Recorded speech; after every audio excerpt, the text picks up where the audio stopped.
బ్రహ్మహత్య దోషం అనేది ఒక బ్రాహ్మణుడిని చంపడం వల్ల కలిగేటువంటి అత్యంత ఘోరమైనటువంటి పాపం. మనుస్మృతి ప్రకారం ఇది పంచమహాపాతకాలలో ఒకటిగా పరిగణించబడుతుంది. పురాణాలలో ఈ దోషాన్ని ఎర్రని జుట్టు, నీలిరంగు వస్త్రాలు ధరించి వికటంగా నవ్వుతూ హంతకుడిని వెంబడించేటువంటి ఒక భయంకరమైన రూపంగా వర్ణించారు.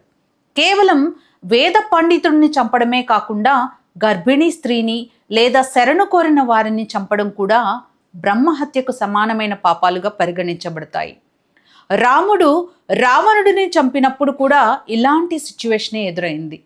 రావణుడు ఒక రాక్షస రాజు అయినప్పటికీ అతను పుట్టుకతో బ్రాహ్మణుడు. అతను బ్రహ్మదేవుని మనుమడు మరియు విశ్రవసుడి కుమారుడు. గొప్ప శివభక్తుడు, బహుముఖ ప్రజ్ఞాశాలి. ధర్మం ప్రకారం ఎంతటి దుర్మార్గుడైనా సరే ఒక వేద పండితుడిని చంపడం పాపమే అని అగస్త్య మహర్షి రాముడికి వివరించారు. ఈ దోషం నుంచి విముక్తి పొందడానికి సముద్ర తీరంలో శివలింగాన్ని ప్రతిష్ఠించి పూజించాలని అగస్త్యుడు సూచించాడు. చారిత్రకంగా చూస్తే ఇంద్రుడు వృత్తాసురుడిని చంపినప్పుడు కూడా బ్రహ్మహత్యా దోషకానికి గురై స్పృహ కోల్పోయాడు. దేవతలు అశ్వమేధ యాగం నిర్వహించి అతన్ని ఆ పాపం నుంచి విముక్తి చేశారు. అదేవిధంగా శివుడు కూడా బ్రహ్మదేవుడి యొక్క 5వ తలను ఛేదించినప్పుడు బ్రహ్మహత్యా దోషానికి గురయ్యాడు.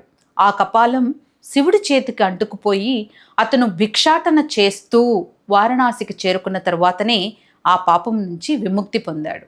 దీన్ని బట్టి మనం తెలుసుకోవాల్సింది ఏంటి అంటే దేవతలైనా సరే కర్మ ఫలితం నుంచి తప్పించుకోలేరు.